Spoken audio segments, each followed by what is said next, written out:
Welcome, friends, to my study.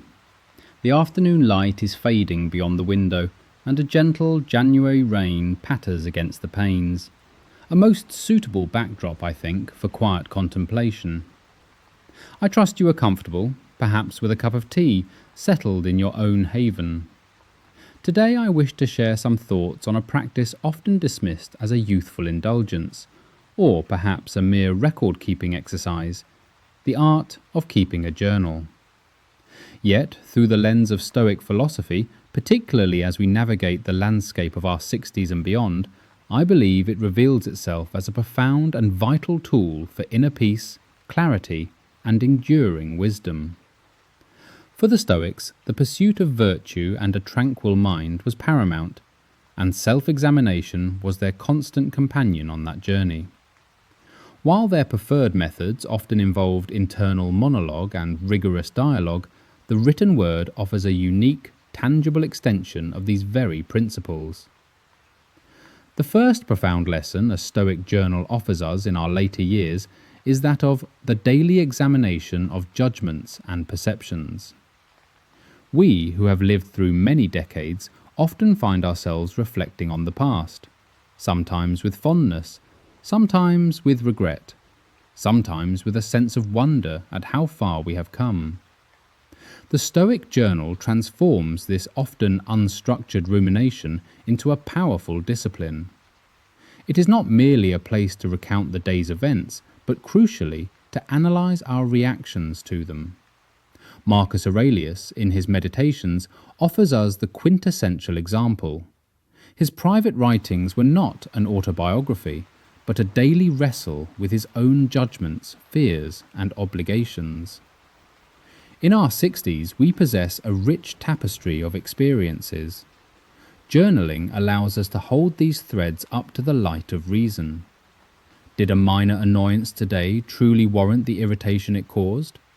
Was a perceived slight external and thus outside our control, or did our internal interpretation amplify its sting? By regularly noting our judgments, distinguishing between what is and what our opinion of it is, we begin to dismantle the habitual patterns of thought that cause us distress. We learn to separate the incident itself from our emotional response, and in doing so, reclaim our inner freedom.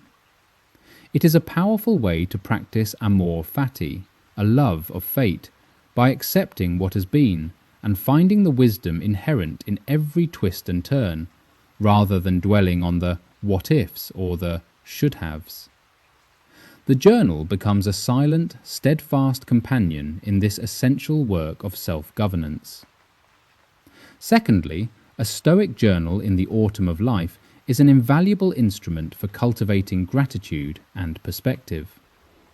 As we age, the physical world can sometimes present its challenges, and it is all too easy for our focus to narrow, perhaps settling on aches, ailments, or losses.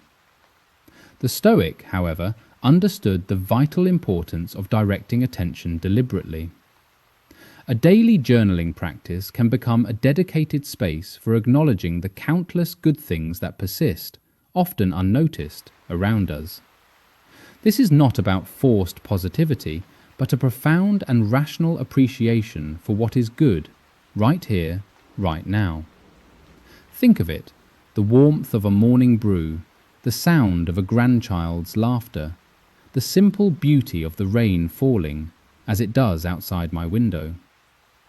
By consciously listing these, by expressing gratitude for them, however small, we actively counter the natural human tendency to focus on deficit.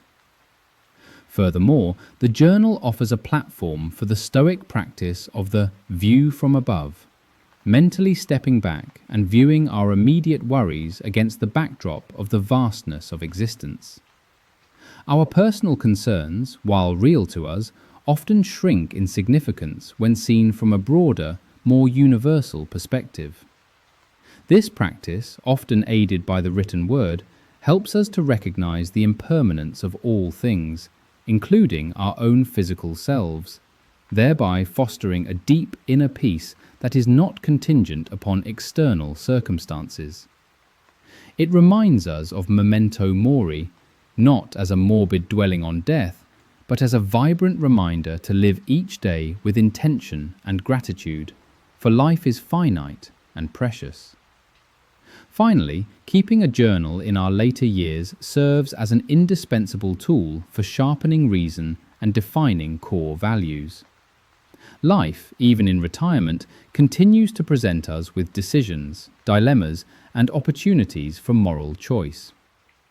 The Stoics placed reason at the absolute core of human flourishing, viewing it as our highest faculty, our prohairesis, our faculty of choice.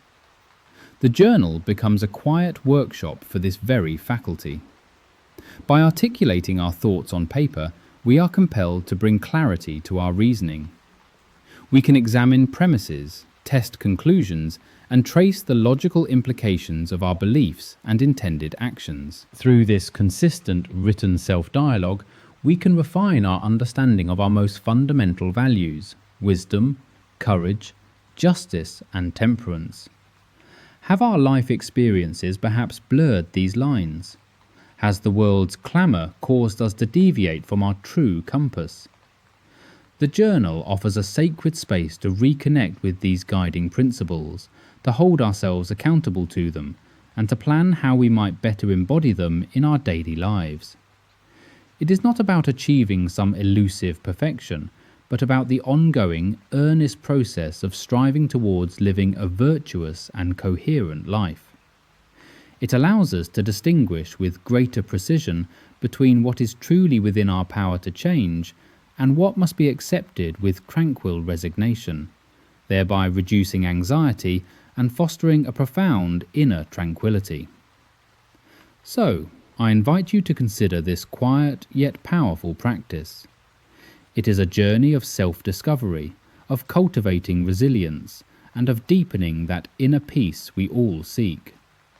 It is a conversation with the wisest part of yourself, a steadfast friend that asks nothing but your honest attention. Now, I invite you to remain here for a while. Listen to the rain, breathe deeply, and let these thoughts settle in your heart. The silence is yours.